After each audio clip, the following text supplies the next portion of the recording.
नमस्कार साथियों, विजय क्लासेस पे आप सभी का स्वागत है।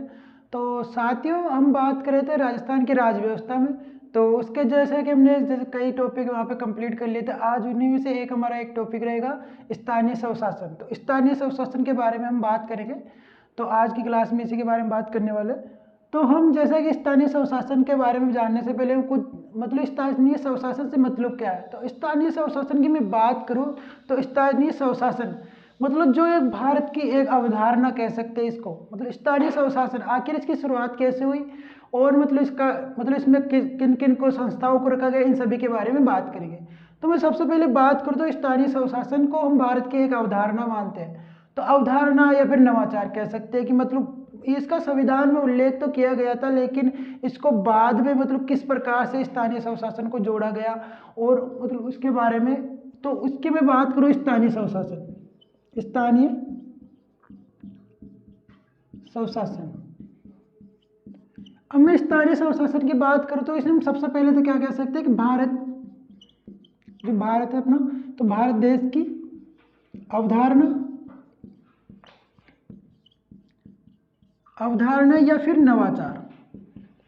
अवधारणा या नवाचार से मतलब इसको इसका कहने का कारण यह है कि मतलब भारत में मतलब जैसे हम जैसे जानते हैं कि जो मतलब केंद्र स्तर पर राज्य स्तर पर तो सरकारें होती है, लेकिन कहीं ना कहीं मतलब जो छोटे गांव है या फिर डिस्ट्रिक्ट है उन लेवल पे भी सरकारें होनी चाहिए। इसी को लेकर एक नवाचार किया गया। तो इसी कारण स्थानीय स्वशासन को भारत की अवधारणा या नवाचार कह सकते हैं। ठीक है। अब मैं बात करूं जो स्थानीय स्वशासन, तो स्थानीय स्वशासन की हम ऐसा भी कह सकते हैं कि जो ऐसी संस्था मतलब जो ऐसी संस्थाएं जो क्या करती है कि मतलब जो राष्ट्रीय और प्रांतीय स्तर की सरकारें उन सभी के रहते हुए ऐसी संस्था जो राष्ट्रीय एंड प्रांतीय स्तर की सरकारों के अधीन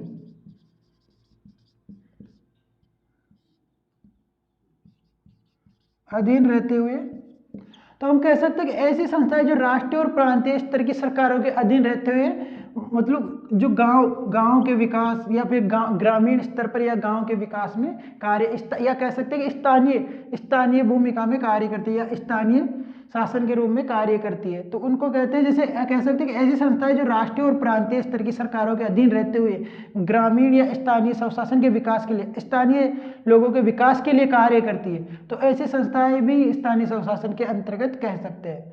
तो इसका पहली बार जो स्थानीय स्वशासन था, इसका पहली बार उल्लेख कब हुआ? तो हम बात करें तो 1882 में, जब मतलब 1882 की मैं बात करूं तो 1882 में जब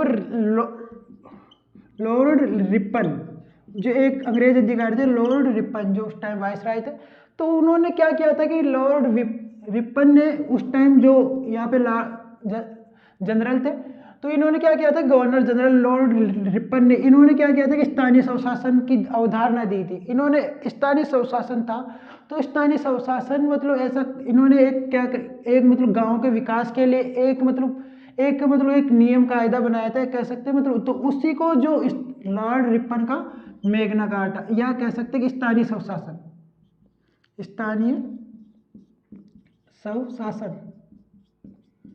का मैग्ना कार्टा मतलब उस इन्होंने एक अधिकार पत्र दिया था कि गांवों के विकास के लिए किस प्रकार सरकारें काम करें। इसी को लेकर एक अधिकार पत्र दिया था लॉर्ड रिपन ने 1882 में। तो उसको स्थानीय स्वशासन का मैग्ना कार्टा कहा जाता है, उस अधिकार पत्र को।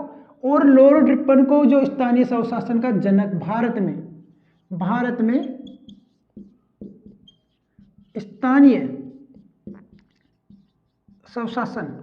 स्थानीय स्वशासन का जनक कहा जाता है। किसको? लॉर्ड रिपन को।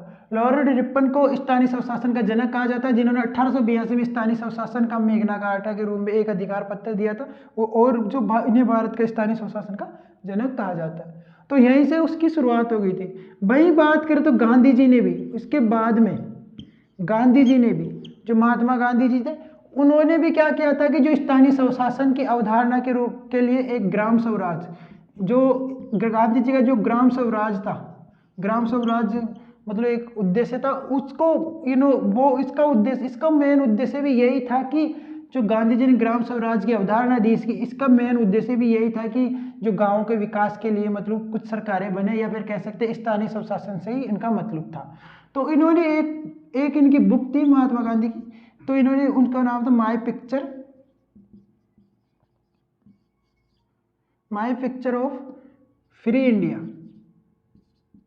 My picture of free India में इन्होंने स्थानीय स्वशासन की परिभाषा दी थी और ग्राम स्वराज की जो अवधारणा दी थी इसका उद्देश्य भी इन्होंने यही बताया था। ठीक है, तो गांधी जी की जो ग्राम स्वराज की अवधारणा थी इसका उद्देश्य भी मेन यही था, स्थानीय स्वशासन की मतलब स्थानीय स्वशासन की स्थापना करना। और my picture of A free India नामक इनकी एक पुस्तक थी, इनमें भी इन्होंने इसी के बारे में बताया था। तो इसी को लेकर क्या होता है कि जब आजाद मतलब देश आजाद होता है तो क्या होता है कि उससे पहले के जो गांव पर जो ग्राम पंचायतें, पंचायती राज की स्थापना के लिए जो ग्राम पंचायतों के गठन का उल्लेख अनुच्छेद 40 जो संविधान संशोधन जो अनुच्छेद था नीति निर्देशक तत्वों का जो अनुच्छेद 40 में इसके बारे में बात की थी कि ग्राम पंचायतों का गठन किया जाना चाहिए, मतलब ग्राम पंचायतों का अनुच्छेद 40। और इसके अलावा कहीं पर भी कोई स्थानीय स्वशासन के बारे में बात नहीं की गई थी, लेकिन इसको लेकर एक समिति बनाई, इसको लेकर कई समितियां बनी। तो उन समितियों में एक सबसे पहले समिति आई थी बलवंत राय मेहता समिति। लेकिन इस समिति का आने का उद्देश्य में पहले क्या था कि एक के एम मुंशी थे, कन्हैयालाल माणिक्यलाल मुंशी, के एम मुंशी। इन के एम मुंशी की सिफारिश पर या के एम मुंशी के सुझाव पर इनके सुझाव पर क्या होता है कि एक कार्यक्रम आता है सामुदायिक विकास कार्यक्रम, सामुदायिक विकास कार्यक्रम। और यह आता 1952 में, सामुदायिक विकास कार्यक्रम, और ये कब आता है 1952 में। तो ये इनके सुझाव पर। और दूसरा एक कार्यक्रम आता है सामुदायिक सह विस्तार सेवा कार्यक्रम, और ये कार्यक्रम आता है 1953 में। और ये किसके द्वारा आता है, मतलब एक संस्था होती है लार्ड फाउंडेशन के द्वारा सामुदायिक विकास कार्यक्रम 1952 और सामुदायिक सविस्तार सेवा कार्यक्रम 1953 आते हैं। तो इन्हीं कार्यक्रमों की अनुशंसा के लिए या कह सकते हैं इन्हीं कार्यक्रमों की जांच करने के लिए, इनको लागू करने के उद्देश्य से एक समिति की स्थापना की गई, इनकी जांच करने के लिए बलवंत राय मेहता समिति, और इसके अध्यक्ष थे बलवंत राय मेहता खुद। तो इस समिति की स्थापना कब की गई थी 1957 में, 1957 में इसकी स्थापना की गई। इस समिति का मतलब गठन किया गया, और इसके गठन में मतलब इसमें बात की गई कि जो राजस्थान या कह सकते हैं जो हमारे पहले जो स्थानीय स्वशासन है उसमें 3 स्तर इसने बताए, मतलब इसने 3 स्तर बताए। और इन 3 स्तरों में इसने कहा कि मतलब जो एक तो जिला स्तर पर जिला परिषद, और पंचायत समिति या ब्लॉक स्तर पर पंचायत समिति, और दूसरी हम बात करें तो इन्होंने बताया था गांव स्तर पर ग्राम पंचायत। तो इन्होंने 3 स्तर बताए, और इन्हीं के अनुशंसा पे मतलब बलवंत राय मेहता समिति, और इन्होंने इसकी जो रिपोर्ट आई थी, इसने अपनी रिपोर्ट 1958 में दी थी। थोड़ा ये ध्यान रखना है कि समिति का गठन 1957 में किया गया था, लेकिन इसने अपनी रिपोर्ट 1958 में दी थी और 3 स्तर बताए थे इसने और मतलब बलवंत राय मेहता समिति ने। तो बलवंत राय मेहता समिति ने इसके 3 स्तर बताए, और चुनाव के बारे में कहा कि जो चुनाव है तो जो 3 स्तरों में जो चुनाव है उनके प्रत्यक्ष और अप्रत्यक्ष रूप से इनके चुनाव करवाए जाए। तो इसी को लेकर बलवंत राय मेहता समिति आई। तो बलवंत राय मेहता समिति के बाद में क्या होता है कि जो बलवंत राय मेहता समिति के कुछ बातों को यहाँ पे मान लिया जाता है, और उसी के आधार पर क्या होता है कि 2 अक्टूबर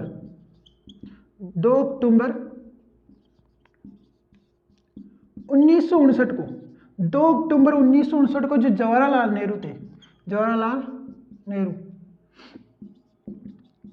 नेहरू क्या करते हैं कि इन्होंने ये 2 अक्टूबर 1959 1959 को क्या होता है कि 2 अक्टूबर 1959 को एक वगदरी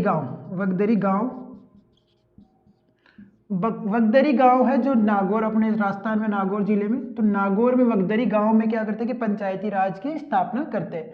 तो पंचायती राज की जो पहली बार स्थापना की गई थी जवाहरलाल नेहरू के द्वारा 2 अक्टूबर 1959 को वगदरी गांव नागौर में की गई थी, और ये राजस्थान में की गई थी। जो पंचायती राज के पहली बार चुनाव हुए थे, मतलब पंचायती राज के पहली बार चुनाव, जो चुनाव हुए थे, ये चुनाव हुए थे 11 अक्टूबर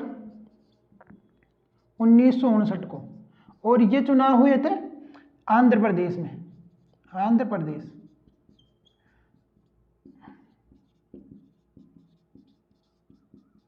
जो 2 अक्टूबर 1959 को जवाहरलाल नेहरू के द्वारा वगदरी गांव नागौर में पंचायती राज का मतलब पहली बार स्थापना की गई है, फिर कह सकते हैं गठन किया गया, लेकिन जो पंचायती राज के पहली बार चुनाव हुए थे, तो वो चुनाव हुए थे 11 अक्टूबर 1959 को आंध्र प्रदेश में, बल्कि पंचायती राज का गठन किया गया था पहली बार राजस्थान में और वगदरी गांव नागौर में, और 2 अक्टूबर 1959। लेकिन उसी के 8-9 दिन बाद में क्या हुआ था कि 11 अक्टूबर 1959 को पहली बार आंध्र प्रदेश में पंचायती राज के पहली बार चुनाव होते हैं।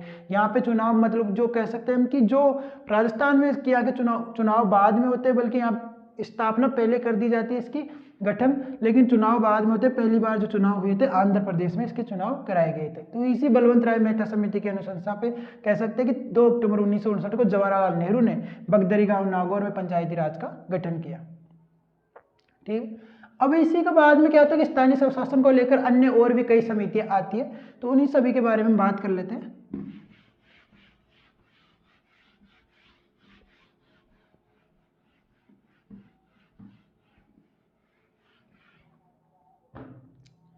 एक समिति आई थी अशोक मेहता समिति।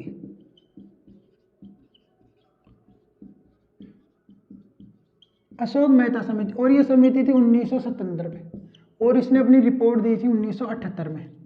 तो यह समिति थी अशोक मेहता समिति, और इस समिति ने क्या किया कि जो इस तरह इसके जो पंचायती राज के स्तर है वो 2 स्तर बताए, एक पंचायत मंडल और एक जिला परिषद, मतलब इसने 2 स्तर बताए थे। तो इसके बाद में जो बीच का स्तर था इसको गायब कर दिया था, और इसके बाद में इसने ये भी बताया कि जो पंचायतें हैं उन पे सभी पे टैक्स लगना चाहिए, पंचायतों को टैक्स लगाने का अधिकार होना चाहिए, पंचायतें जो बनती है उन सभी को टैक्स लगाने का अधिकार भी होना चाहिए। तो इसने ये अपनी समिति मतलब अपनी समिति की रिपोर्ट में यह भी कहा कि जो पंचायतें उन सभी को टैक्स लगाने का अधिकार दिया जाना चाहिए, और पंचायतों को मतलब एक कह सकते हैं कि मतलब निर्वाचन आयोग का गठन करना चाहिए, चुनाव आयोग का गठन करना चाहिए इन सभी के, और इसका अध्यक्ष भी कलेक्टर होना चाहिए, इन सभी के बारे में इसने बात की थी। तो मेन उद्देश्य इसका 1977 में था, इसने 2 स्तर दिए थे।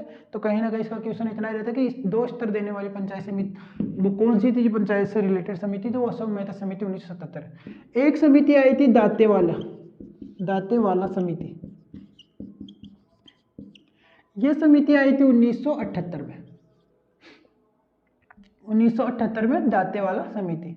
उसके बाद में 1985 में एक समिति थी,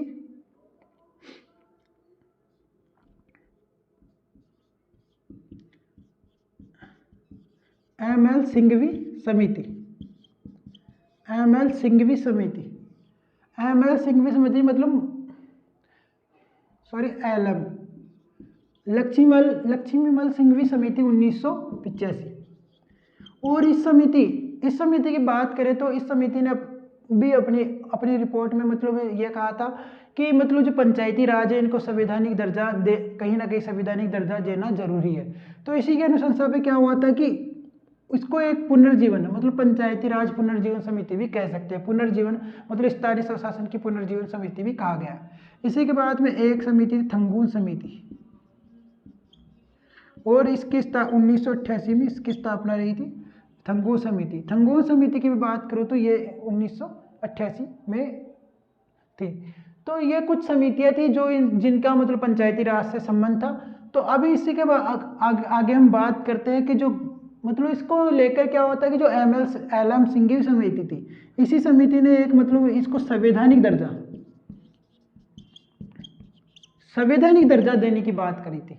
तो संवैधानिक दर्जा जो देने की बात की थी, तो इस संवैधानिक दर्जे के क्या हुआ कि 1989 में जुलाई 1989 में क्या होता है कि 1989 में क्या होता है कि 64वां संविधान संशोधन को भेजा जाता है, संविधान में एक बिल पारित किया जाता है कि मतलब जो स्थानीय स्वशासन है तो इसको संवैधानिक दर्जा देना चाहिए। तो इसी को लेकर 1964 में, लेकिन ये बिल क्या करता है कि जब ये राज्यसभा में पहुंचता उससे पहले ही लोकसभा भंग हो जाती है, तो इस कारण ये बिल वहीं पे समाप्त हो जाता है। लेकिन उसके बाद में क्या था, इसी बिल को फिर वापस जो मतलब वापस एक अगली नई सरकार आती है, तो वो 1992 में क्या होता है कि इस बिल को 73वें संविधान संशोधन के द्वारा 1992 में वापस इस बिल को लेकर आती है, और ये बिल उस समय पारित हो जाता है। 1993 को ये बिल पारित कर दिया जाता है। 1993 में 1993 में ये बिल पारित हो जाता है, और 24 ये कब होता है, 24 प्रभावी कब होता है, 24 अप्रैल 1993। और वहीं मैं बात करूँ तो 24 अप्रैल 1993 को जो पारित होता है, तो उसी के साथ पंचायती राज की स्थापना कर दी जाती है। तो 24 अप्रैल 1993 को पूरे देश में पंचायती राज की स्थापना हो जाती है, इसको संवैधानिक दर्जा मिल जाता है। और उसी प्रकार अगर मैं बात करूँ तो राजस्थान में क्या होता है कि 23 अप्रैल 1994 को ये प्रभावी होता है। तो 73वें संविधान संशोधन के द्वारा ये सब किया जाता है।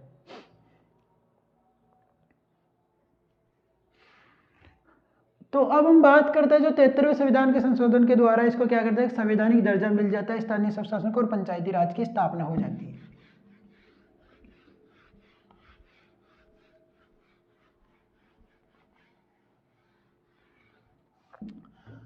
तो उसके बाद में क्या होता है कि जो 73वें संविधान संशोधन के द्वारा 2 से 3 4 बातें की गई थी। 11वीं अनुसूची जोड़ी गई थी, पंचायती राज के 29 जो कार्य उन सभी के बारे में बताया गया था, और इसको संवैधानिक दर्जा दिया गया था 73वें संविधान संशोधन के द्वारा। तो अब इसी के स्तर में क्या होता है कि 73वें संविधान संशोधन के द्वारा जो अनुच्छेद 243 अनुच्छेद 243 ओ, मतलब अनुच्छेद 243 ए, 243 बी, 243 सी, एन ओ, मतलब जो भी जो अल्फाबेट के अक्षर है उन सभी के अनुसार जो पूरे जो देख लो, इसमें कितने अनुच्छेद हो गए, 16 अनुच्छेद, मतलब 15 और एक अनुच्छेद 243। तो 16 अनुच्छेद इसमें टोटल 16 आर्टिकल इसमें जोड़े गए थे 243 से 243 ओ तक। और इन सभी में क्या किया गया था, पंचायती राज के बारे में ही बात की गई थी। तो हम बात करते हैं कि जो पहला अनुच्छेद था, अनुच्छेद 243, इसमें क्या है कि पंचायती राज की परिभाषा के बारे में बात की गई थी। और इसके बाद में अनुच्छेद 243 है, इसमें क्या है कि ग्राम सभा, जो ग्राम सभा है, ग्राम सभा की बात की गई थी। और ये ग्राम सभा क्या है कि जो पंचायत में जो मतदाता है, जो मत कर सकते हैं, उन सभी को मान के उन सभी की संख्या को, मतलब कह सकते हैं कि गांव की परिधि में आने वाले निर्वाचन कर सकते हैं, मतलब मत दे सकते हैं, उन सभी मतदाताओं को ग्राम सभा में शामिल किया गया था। और ग्राम सभा का जो कोरम था वो 1/10, मतलब कोरम से मतलब जब भी कोई बैठक होगी तो उसमें एक कम से कम सदस्य जो संख्या है उसका 1/10 तो अनिवार्य हो, मतलब वहाँ पे उपस्थित होना अनिवार्य है। और इसकी 2 बैठकें, मतलब साल में कम से कम 2 बैठकें होना अनिवार्य है। लेकिन इसके टोटल इसकी 4 बैठकें बताई गई थी कि साल में इसकी 4 बैठकें होगी। एक बताई 26 जनवरी, जिस दिन हमारा गणतंत्र दिवस है, एक 15 अगस्त जो स्वतंत्रता दिवस, एक 1 मई जिस दिन मजदूर दिवस मनाया जाता है, एक 2 अक्टूबर जो गांधी जयंती है ऐसा दिवस के रूप में मनाया जाता है। इन 4 दिनों के लिए इसकी बैठक बताई गई कि 4 बैठकें होना आवश्यक है। तो ग्राम सभा का गठन कब किया गया था, अनुच्छेद 243 ए में ग्राम सभा के गठन के बारे में बात की। और गठन में जो मतदार सूची में जिनका नाम हो उन सभी को इसमें शामिल किया गया था। ठीक है, अब हम बात करते हैं अनुच्छेद 243 बी। अनुच्छेद 243 में बी की बात करूं तो इसमें क्या है कि जो पंचायती राज के वो जो 3 स्तर है, जिला परिषद, उन सभी के बारे में बात की गई। जिला परिषद, एक हम पंचायत समिति,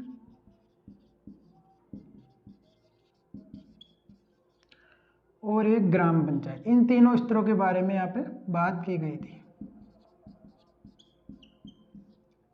तो 243 बी में इसके बारे में बात की गई थी। और अब हम जैसे आगे के अनुच्छेद उन सभी के बारे में अगली क्लास में डिस्कस करेंगे। तो ये हमारे जो बुनियादी ढांचा था, तो जो स्थानीय स्वशासन है उस सभी को हमने यहाँ पे तैयार कर दिया। हाँ, इससे पहले एक बात आपको बता देता हूँ कि जो स्थानीय स्वशासन है ये ग्रामीण और शहरी 2 जगह पे था। तो जो ग्रामीण स्तर पे तो ग्रामीण स्तर पे तो क्या किया गया, ग्रामीण स्तर पे तो क्या कि एक तो सबसे जो ऊपर संस्था है वो जिला परिषद,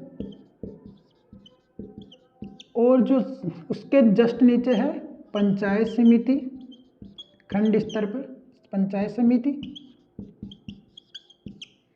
और उसके जस्ट फिर उसके बाद में है ग्राम पंचायत। ठीक है। और वही बात करें अगर शहरी स्तर पे, तो शहरी स्तर पे क्या है कि सबसे पहले नगर निगम, फिर उसके बाद में नगर परिषद, और फिर उसके बाद में नगर पालिका। तो ये तीन इनके स्तर बताए गए थे। तो इसमें भी, लेकिन हाँ एक बात है कही गई थी कि अगर किसी भी राज्य की 20 लाख से कम जनसंख्या है तो इसे उस स्तर पे क्या होगा कि तीसरा जो है ना, तीसरा बीच वाला ये मध्यम स्तर ये गायब हो जाएगा, और उसमें वहाँ पे जिला परिषद और ग्राम पंचायत ही रहेगी अगर 20 लाख से कम, अगर कम वाला कोई राज्य है तो और ये जो एक बात और कही, जो एससी को आरक्षण की बात की गई है, तो इसके बारे में हम कल के अनुच्छेद में बात करेंगे, तब बात करेंगे कल क्लास के अनुच्छेद। तो जैसे कि 3 स्तर यहाँ पे बताए गए थे। जो स्थानीय स्वशासन का जनक हमने जैसे माना कि जो लॉर्ड रिपन को कहा जाता है, मेन जो क्वेश्चन बनता है स्थानीय स्वशासन का जनक किसे कहा जाता है, लॉर्ड रिपन को। वही बात करें तो लोकतांत्रिक विकेंद्रीकरण तो बलवंत राय मेहता को इसका जनक कहा जाता है इस भारत में। और जो पंचायती राज का बौद्धिक गुरु है वो किसे कहा जाता है, महात्मा गांधी को। तो ये कुछ क्वेश्चन है, ये फैक्ट है जो भी आपको ध्यान रखना। और आधुनिक पंचायती राज का जनक कह सकते हैं हम राजीव गांधी को। तो ये कुछ सवाल थे। तो आज हमने जो क्लास में बात की इसके बुनियादी ढांचे, आगे की बात में इसके चुनाव के गठन के इन सभी के बारे में बात करेंगे। तो तब तक के लिए धन्यवाद।